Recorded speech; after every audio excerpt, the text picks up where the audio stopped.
बेगूसराय में भाजपा नेता के पुत्री पर सोई अवस्था में एसिड फेंकने वाले हमलावर को पुलिस ने दबोच लिया है। सोमवार को बखरी थाने में आयोजित प्रेस वार्ता में बदमाशों को दबोचने का दावा एसपी मनीष कर रहे थे। हमलावर की गिरफ्तारी के बाद वे पूरे साजिश का परत दर परत जानकारी दे रहे थे। आयोजित वार्ता में पुलिस अधीक्षक ने बताया है कि बुरी नीयत में विफल रहे बदमाशों ने अपने सहयोगी बदमाशों के साथ मिलकर इस घटना को अंजाम दिया था। पुलिस अधिकारी ने कहा है कि एक आरोपी पीड़ित परिवार के रिश्तेदार है और उसी ने एक अन्य युवक की मदद से एसिड खरीदा और वारदात को अंजाम दिया था, जिसकी गिरफ्तारी के साथ साथ उसकी निशानदेही पर एसिड की बोतल बरामद कर ली गई है। एसपी ने जानकारी दी है कि एफएसएल टीम को जांच के लिए सौंपा गया है ताकि ज्वलनशील पदार्थ को स्पष्ट किया जा सके कि एसिड था अथवा कुछ और।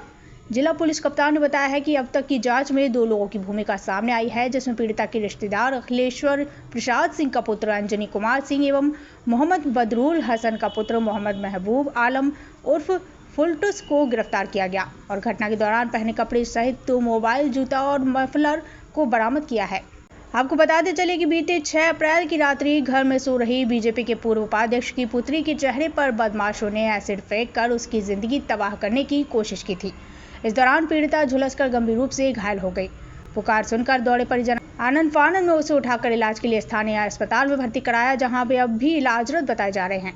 भाजपा के पूर्व उपाध्यक्ष की पुत्री के ऊपर एसिड हमला की खबर लगते ही भाजपाई नेताओं में हड़कंप मच गया और अस्पताल में नेता और शुभचिंतकों की भीड़ जमा हो गई थी। सबों ने घटना को लेकर दुख जताया। वारदात को लेकर बखरी विधायक सूर्यकांत पासवान ने दुख जताते हुए इसकी तीखी निंदा की है। विधायक ने कहा है कि अपराधी बेलगाम हो गया है। अब घर में सोए लड़की के ऊपर एसिड से हमला किया जाता है, जिससे साफ जाहिर हो गया है कि बेगूसराय में अपराधी बेखौफ हो गए हैं और घटना को अंजाम दे रहे हैं। फिलहाल थाने की पुलिस गिरफ्तार बदमाशों को जेल भेजने की प्रक्रिया शुरू कर दी है और आगे की अन्य आवश्यक जांच पड़ताल में जुट गई है।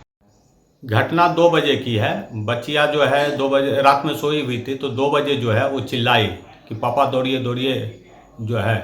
तो हम लोग उठ के दौड़ने के बाद उसके रूम में गए तो बोली कि चेहरा पर जलन दे रहा है।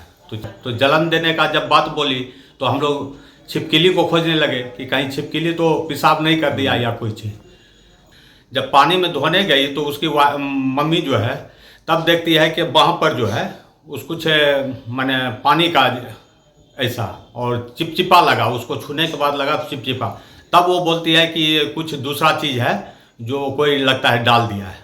तब फिर वो बच्चिया से पूछे तो बोली कि हाँ कुछ लगा कि कुछ फेंका है। फेंकने के क्रम में जब वो बोली तब हम लोग देखे तो फिर देखे वहाँ पर एसिड फेंका हुआ है, पूरा जो है बिस्तर पर लगा हुआ है और यही बात है। उसके बाद हम लोग हिमालय में उसको एडमिट किए रात में 2:30 बजे। वहाँ से आने के क्रम में संयोग से था क्या गाड़ी जा रही थी पुलिस को, मैंने रुकवाया, उनको बुलाया रात में ही। वो आए, इंक्वायरी किए, फोटो और भी लिए जो है। उसके बाद सुबह में थाना प्रभारी डीएसपी साहब आए। भारतीय जनता पार्टी के पूर्व के उपाध्यक्ष उनकी 24 वर्षीय छात्रा पुत्री, उन पर एसिड अटैक हुआ है। उपद्रवियों ने 2 बजे रात में उनके चेहरे पर और बाह पर एसिड से हमला किया है। बच्ची अभी इलाजरत है। रात में ही 2:30 बजे भाजपा नेता द्वारा पुलिस को सूचना दे दी गई थी। पुलिस आई, डीएसपी और थानाध्यक्ष भी आए हैं। बच्ची अभी अस्पताल में भर्ती है और हम लोग भी देखने आए हैं। अपराधियों का मनोबल बढ़ा हुआ है। पुलिस प्रशासन से भारतीय जनता पार्टी मांग करती है इस पर कड़ी से कड़ी कार्रवाई हो। देखिए, अटैक किसी के राज्य हो सकता है, उसके बारे में नहीं बोलेंगे। जब घटना घटी है प्रशासन तंदुरुस्ती के साथ, एक्टिव के साथ उसको पकड़ने का प्रयास किया है। अभी तक देखा गया कि 80% से 90% पकड़ा है। काफ़ी दुखद घटनाएं हुई है बखरी के अंदर।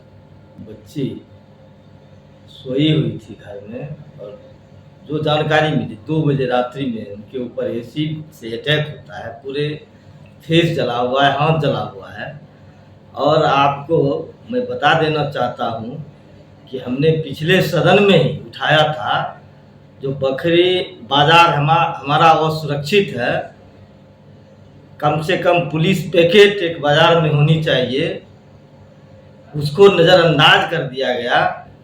यहाँ की पुलिस प्रशासन, अनुमंडल पुलिस पदाधिकारी, थाना अध्यक्ष या थाना की पूरी टीम और जो ये मोटरसाइकिल से जो गश्ती करते हैं, वैसे लोगों को देखिएगा सिर्फ दारू के अड्डा पर, तिनतसिया के अड्डा पर जो स्माइक लेते हैं वो सारे अड्डा को ढूंढते रहते हैं और चुंगी वसूलने का काम उन्होंने वो क्या करते हैं।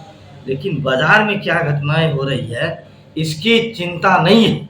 ये सुशासन की राज है। बेटी बचाओ बेटी पढ़ाओ का नारा हमारे इस देश की सरकार, डबल इंजन की सरकार और इस राज्य की सरकार देती है। आज बेटियों पर अटैक हो रहा है, सरेआम बेटियों की हत्याएं हो रही, बलात्कार हो रहा है, चाहे वो सासाराम के या औरंगाबाद के अंदर हो या भागलपुर कटिहार के अंदर हो, बेटियों को तलवा में कील ठोका जा रहा है। आज बकरी को शर्मसार कर दिया गया है, उनके ऊपर एसिड से अटैक किया। हमारी बेटी आज जिंदगी मौत से जूझ रही है। कहाँ है सुशासन और कहाँ है विधि व्यवस्था?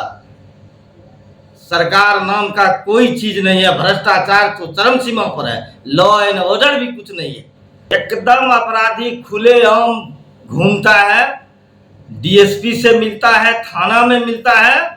और ये अनुमंडल पुलिस पदाधिकारी को यदि कोई कहने के लिए जाता है तो ये थ्रेटनिंग भरे शब्द में बोलते हैं हम केस कर देंगे, हम केस में फंसा देंगे और लोगों को फोन करके बुलाते हैं। जब आप जो ये घटना को अंजाम दिए हैं आपको हम छोड़ेंगे नहीं, चाहे वो नाकोठी की घटना हो या आज बखरी की घटना। कहाँ है डीएसपी? अपने गोल गोल बात करते हैं, अपराधी उनके साथ बैठते हैं। कल भी थाना पर वारंटी, गरपुरा थाना पर वारंटी घूम रहा था, थाना अध्यक्ष के बगल में बैठ करके फोटो खिंचवा रहा है। सुशासन है, पुलिस प्रशासन नाकाम है, खास करके बकरी पुलिस। सीसीटीवी फुटेज के आधार से हम लोग को शक थे। हम लोग मानवीय तकनीकी दोनों बेसिस पर काम करते हैं, तो हमें उससे एक इम्पॉर्टेंट लीड मिली थी जिसको डेवलप करते हुए हम लोगों ने उद्भेदन किया है, केस को क्रैक किया है। और दो व्यक्ति इस पूरे घटनाक्रम में बच्ची के ऊपर एसिड डालने, ज्वलनशील पदार्थ डालने में शामिल थे, उनकी अरेस्टिंग की गई है। और पकड़ा गए व्यक्ति की निशानदेही पर हमें वो बोतल भी मिली, उसने बताया कहाँ डाली थी उसने वो बोतल, जो कि जिसमें अभी भी फॉरेंसिक्स पास भेजा जा रहा है, जिसमें कि वो ज्वलनशील पदार्थ मौजूद था, उसको रिकवर किया गया है। घटना के टाइम जो वस्त्र पहने थे उसको रिकवर किया गया है। साथ ही साथ जो दो व्यक्ति हैं, ये महबूब आलम और फुलटूस और लड़की के रिश्तेदार ही लगेंगे दूर के, एकदम पड़ोसी अंजनी कुमार सिंह, उम्र करीब 45 वर्ष। इन दोनों को इसमें इनकी सहभागिता में इनकी जो कॉन्स्पिरेसी थी जिसके थ्रू ये काम किया गया था उसको अरेस्ट किया गया है। सर, दोनों का क्रिमिनल हिस्ट्री भी कुछ है? हम लोग इस बारे में जानकारी जुटा रहे हैं। जो हमें प्राइमा फेसी अभी तक पता चला है कि अंजनी कुमार सिंह के ऊपर पूर्व से केस दर्ज है। ये सुपारी तो नहीं है कि जो फुलटूस था ये अंजनी के संपर्क में पहले से था। पूछताछ के दौरान पता चली है कि पूर्व में उसको कुछ पैसों की जरूरत पड़ी थी जो कि अंजनी के द्वारा दिए गए थे। उसके बदले में अंजनी ने उसको बताया है कि तुम्हें मेरे लिए ये काम करना पड़ेगा, एसिड डालने वाला काम। इसके पीछे का कारण मैं आपको संक्षिप्त में बता सकता हूँ कि नेबर थे और बार बार लड़की को देख के उसको कॉवेट करने लगे थे और उसके प्रति जो बच्ची थी उसके प्रति इनकी सोच और विकृत सोच मानसिकता थी और उस पर ये घटना करवाना चाहते थे ताकि वो सयानी बच्ची की कहीं और शादी फिक्स ना हो पाए। उसको ये इसलिए उन पर एसिड डलवाने की ये प्लानिंग थी।